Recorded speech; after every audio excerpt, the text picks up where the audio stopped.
안녕하세요. 간단하게 보는 이야기의 간복입니다. 오늘 보여드릴 이야기는 중국의 역사 3편으로 송나라의 이야기입니다.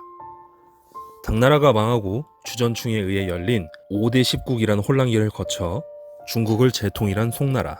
과귀가 세운 후주의 장군이었던 조광유는 과귀의 양아들 시영의 아들인 시종훈에게 양위를 받아 송나라를 세웠는데요. 송나라는 유송의 유유 이래로 계속되어 왔던 이전 황제의 일족을 멸하는 관습을 없애고 시씨 일족을 보전하여 평화롭게 건국을 했습니다. 조광윤의 뒤를 이은 동생 조광희는 남아있던 오월과 북한을 정리하고 통일을 이룩하죠. 그런데 건국 초기 강력했던 군사력은 3대 송진종 때부터 점점 약해지기 시작하는데요. 송진종은 송나라의 태평성대인 한평지치와 군사적으로 약한 나라를 시작한 황제라는 상반된 평가를 받는 황제입니다.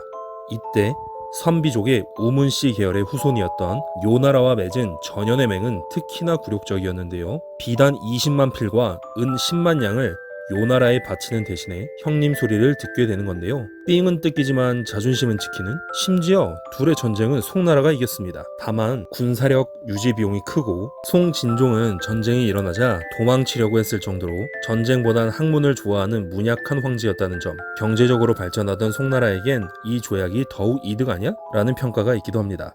뒤를 이은 황제인 송인종은 무려 41년을 제위에 있으며 송진종과 함께 송나라의 전성기를 만든 황제인데요. 신하들도 무척이나 뛰어나서 한기, 범중엄, 구양수, 포증 등이 군사력, 경제력, 문학적 발전 등을 이루었습니다. 또 삼국지를 파면 팔수록 이름이 등장하는 자치통감의 저자 사마광이나 세계사 체계의 개혁으로 이름이 등장하는 왕안석 등이 잠재력과 역량을 키우고 있었습니다. 그런데 인종은 또 다른 굴욕적인 조약을 맺게 되는데요. 얌전히 있던 서하라는 나라를 건드렸다가 제대로 이기지도 못하고 이러다가 서하랑 요나라랑 합쳐서 쳐들어오는 거 아니야? 라는 생각에 서하한테도 왕의 칭호와 함께 매년 비단 13만 필과 은 5만 양, 차 2만 근을 주는 조약을 맺게 되죠.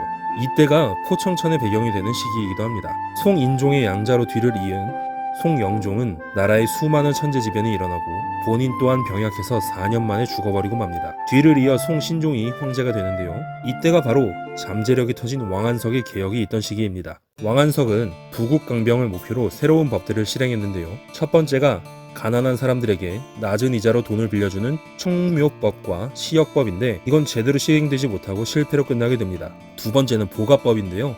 보가법은 10가구를 1보, 5보를 대보, 10대보를 도보라고 하여 농민들이 스스로 치안을 지키게 하고 유사시엔 군사로 사용하는 방법인데요. 비용을 줄이고 군사력을 키우는 방법이었습니다. 세 번째는 보마법인데 국가의 말을 빌려주어 농사 등에 사용하게 하다가 전쟁 때는 군마로 다시 활용하는 방법이었고, 네 번째로 농전수리법은 국가가 농사에 필요한 구조물을 유지하거나 고치는 비용을 부담하여 땅 주인들이 독점하여 이득을 취하는 것을 막는 방법이었고, 다섯 번째로 모역법은 농민들이 무상으로 부담하던 노역에 화폐로 대가를 지급하는 방법이었으며, 여섯 번째로 균수법은 정부가 지방의 물자를 사서 다른 지역에 팔아주는 것으로 가격을 조절하기 위한 법이었습니다. 송신종은 왕안석을 지지하여 밀어주었는데요. 당연히 이를 그냥 두고 볼 리 없었던 대지주, 대상인, 고리대금업자 등의 엄청난 반발을 불러일으켰습니다. 결국 왕안석의 새로운 법을 지지하는 신법파와 기존의 법대로 따르자는 사마광의 구법파의 충돌로 이어졌는데요. 그나마 초기엔 서로를 존중했던 둘의 합리적인 토론이 이루어졌지만 그 충돌은 점점 커져서 하북과 강남의 충돌로까지 이어지게 됩니다. 그리고 힘의 균형은 조금씩 한쪽으로 기울게 되는데요. 하북에 큰 가뭄이 일어났을 때 이걸 구법파가 신법파의 탓으로 돌리고 신종의 어머니인 선인성렬 황후까지 여기에 찬성하여 왕안석이 좌천을 당하고 힘을 잃게 된 거죠. 이후로 구심점을 잃은 신법파는 점점 밀려났습니다. 왕안석이 잠깐 돌아왔지만 또다시 탄핵을 당해버리고 왕안석의 아들인 왕방마저 33살의 나이에 요절하여 구법파가 승리하게 된 거죠. 심지어 신종의 아들 송철종은 할머니 선인성렬 황후의 뜻에 신법을 폐기해버립니다. 그러나 철종은 할머니의 수렴 참정을 받으며 조용히 지내다가 할머니의 사후 예전의 신법파들을 다시 중용하였는데요. 힘을 얻은 신법파들은 구법파들을 신나게 탄핵합니다. 그 사이에서 균형을 잡으려던 송철종은 25살의 젊은 나이에 후계자 없이 사망해버리고 말죠. 이어서 황제가 된 송휘종은 철종의 이복 동생이었는데요. 이 휘종은 훌륭한 예술가 중 한 명이었습니다. 하지만 안타깝게도 훌륭한 황제는 아니었죠. 자신만의 서체를 개발할 정도의 뛰어난 예술가였던 휘종은 신법파 출신의 채경이라는 아참꾼을 중용했는데요. 채경은 휘종의 비위를 잘 맞추었고 신임을 얻어 재상에 오르게 됩니다. 권력을 얻은 채경은 구법파, 신법파 가릴 것 없이 전부 내쳐버리고 신하와 백성들로부터 세금을 쥐어짜고 전국의 예술품을 수집하여 송휘종에게 바칩니다. 터하와 요나라에 계속 공물을 바치며 명목상의 이름값만 챙기고 있던 송나라에게 이러한 행동들은 엄청난 국가 부담이 되었고 결국 박납의 난으로 이어지죠. 박납은 이 시대를 배경으로 한 수호지의 등장인물이기도 한데요. 박납의 난은 엄청난 규모가 되어서 결국 송나라는 요나라를 치려고 준비한 병력을 여기에 쏟을 수밖에 없었고 나는 진압했지만 나라의 재정은 파탄이 나고 맙니다. 그리고 정통의 병과 영가의 난과 더불어 중국 3대 굴욕 사건인 정강의 변이 일어나고 마는데요. 이 사건은 금나라가 나라의 힘이 약해지던 요나라를 박살내기 시작하면서 시작됩니다. 송휘종은 금나라를 이용해서 요나라를 없애려는 생각을 가지고 있었는데요. 송나라는 박납의 난으로 국력이 약해져 버려 힘을 발휘하지 못합니다. 오히려 요나라의 반격에 털려버리죠. 화가 난 금나라는 송나라에게 더 많은 땅과 곡물을 요구했는데요. 힘이 약했던 송나라는 이를 들어주었습니다. 그렇게 금나라와 송나라는 힘을 합쳐서 요나라를 멸망시켜버리죠. 그런데 여기서 송나라가 금나라의 뒤통수를 쳐버리는데요.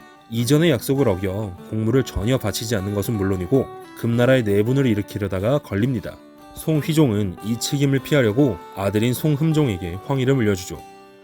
흠종은 막대한 영토와 배상금을 금나라에 물어주어 상황을 진정시킵니다. 송나라 내부에선 싸우자, 화친하자가 대립하고 있었는데요. 흠종은 싸우자는 편에 손을 들어줍니다. 뒤통수를 2번 맞았다고 생각한 금나라는 곧바로 군사를 보내 송나라를 공격했고 송나라는 이를 전혀 막지 못하며 수도였던 개봉이 함락되어 버립니다. 금나라는 송휘종과 흠종 및 황족과 신하들 3,000명을 포로로 수많은 금은모와 시서화를 가져가 버렸습니다. 그리고 송나라의 재상이었던 장방창을 협박하여 초호라는 나라를 만들어 황제로 즉위시켜 버리는데요. 이 사건이 정강년에 일어났다고 하여 정강의 변이라고 합니다. 이때 금나라는 송나라의 대신들에게 장방창의 황제 즉위를 인정하게 하는 서명을 시켰는데요. 유일하게 진회라는 사람만이 반대를 합니다. 이렇게 세워진 초는 백성들의 인심을 사지 못했고 송나라에선 흠종의 동생인 조구를 송고종으로 즉위시켜 남쪽에서 나라의 명맥을 이어가게 되는데요. 이를 계기로 이전의 송나라를 북송, 이후의 송나라를 남송이라 부르게 됩니다. 장방창은 남송이 세워지고 난 뒤 남송으로 귀순하였지만 결국 자살을 명받아 사망하게 되죠. 송나라가 남송으로 명맥을 이어가는 것을 본 금나라는 화가 나 계속해서 남송을 치게 되는데요. 충무라는 최고의 칭호를 받는 2명이 이걸 막아내게 됩니다. 한 명은 우리나라의 이순신 장군급의 명장으로 칭송받는 아광, 악비이고 또 한 명은 항우, 관우, 장비와 더불어 역사서에 만인적으로 기록된 한세충입니다. 이 한세충은 금나라의 무패명장 사묘아리, 한반도 역사상 최강의 무사로 평가받는 척준경과 동시대의 인물인데요.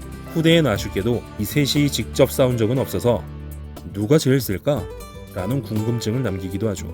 남송은 장방창이 황위에 오를 때 유일하게 반대했던 진회를 신뢰하여 권력을 밀어주는데요. 진회는 자신의 반대파였던 구국의 영웅 악비를 모함하여 죽여버립니다. 덕분에 진회는 중국 최대 역적 중 한 명으로 평가받는데요. 악비의 묘 앞에 있는 진회 부부의 상 앞에는 지금도 제발 침 좀 뱉지 마세요 라는 안내가 있을 정도이죠.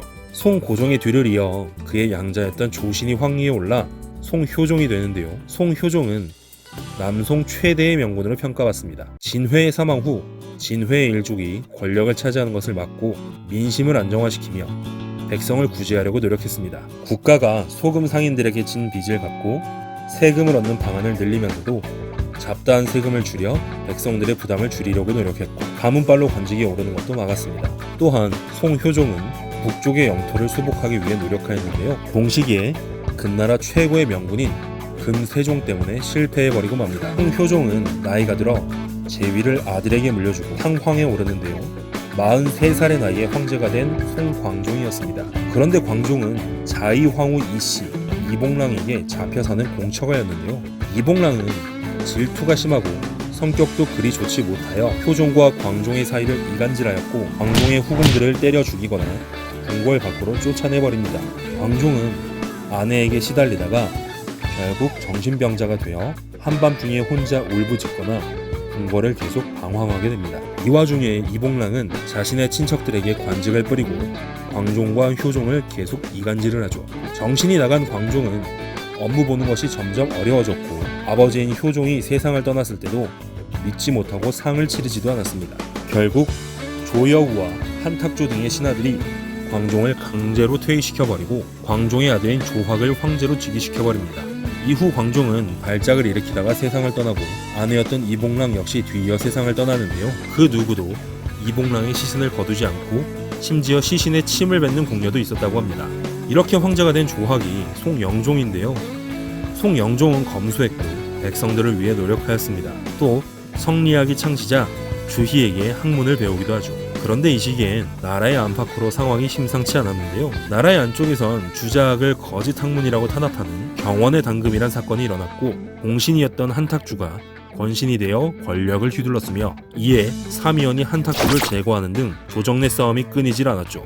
나라의 바깥에선 금나라가 점점 쇠퇴해가고 더욱 위쪽에선 분열되어 있던 민족을 통일한 괴물이 힘을 키우고 있었는데요. 이 괴물이 바로 보르직인 테무친, 몽골을 통일하고 세계를 몽골의 옥장으로 만들어버린 칭기스칸이었습니다. 이런 시기에 송영종은 병에 걸려 후기 없이 세상을 떠나버렸습니다. 그리고 송나라는 평민 생활을 하다가 영종의 동생의 양자로 들어오게 된 조윤을 황제로 올리게 되는데요. 후대의 폭군으로 알려진 송이종이었습니다. 송이종도 초기엔 나라를 부흥시키기 위해 노력했는데요. 하지만 점점 정치에 흥미를 잃었고 황비의 동생 가사도에게 모든 정치권을 위임해버렸습니다. 그리고 놀면서 잔인한 고문을 만드는 폭군이 되어버렸죠. 서하를 멸망시켰고 이후엔 금나라를 공격하여 금나라의 수도였던 개봉을 점령했는데요. 송나라에 사신을 보내 금나라를 마무리하자고 요청했고 금나라에 계속 시달리던 송나라는 제안을 수락했습니다. 결국 금나라는 멸망하고 말죠. 그런데 송이종도 자손들이 요절하여 후계가 없이 죽고 맙니다. 뒤를 이은 황제는 송이종의 친동생의 아들 조기로 송도종이 되는데요. 도종 때는 이미 가사도가 계속하여 나라를 장악한 상태였습니다. 외부적으로는 칭기스칸의 손자인 쿠빌라이 칸이 지속해서 송나라를 공격하고 있었죠. 쿠빌라이 칸은 전력을 집중시켜 양양성을 공격하였습니다. 양양성은 무려 5년이나 계속된 몽골의 침입을 견뎌냈지만 결국 무너지고 말았고 이는 사실상 송나라의 멸망을 뜻하는 것이었습니다. 송도종은 안락하게 편히 놀다가 34살의 젊은 나이로 세상을 떼게 되고 뒤를 이은 도종의 아들 송공종은 고작 4살의 나이로 황위에 오르지만 수도 이만까지 밀려온 몽골에게 항복을 하고 맙니다. 이때 몇몇 군인들과 신하들이 공제의 이복형인 조하를 송단종으로 황제로 삼아 부흥운동을 하는데요. 부흥 세력은 순탄하지 못했습니다. 몽골은 너무나 강했고 송단종은 병에 걸려 고작 9살의 나이로 사망하게 되었는데요. 부흥운동의 신하 중 한 명인 육수부에 의해 7살의 나이로 제위에 오른 송회종은 그냥 어른들을 따라다니는 게 고작이었죠. 부흥 세력은 애산 전투에서 패배하였고 육수부는 어린 황제를 안고 물속으로 뛰어들어 버립니다. 그렇게 북송부터 이어진 319년의 송나라는 역사의 저편으로 사라지고 쿠빌라이 칸이 세운 원나라의 시대가 되죠.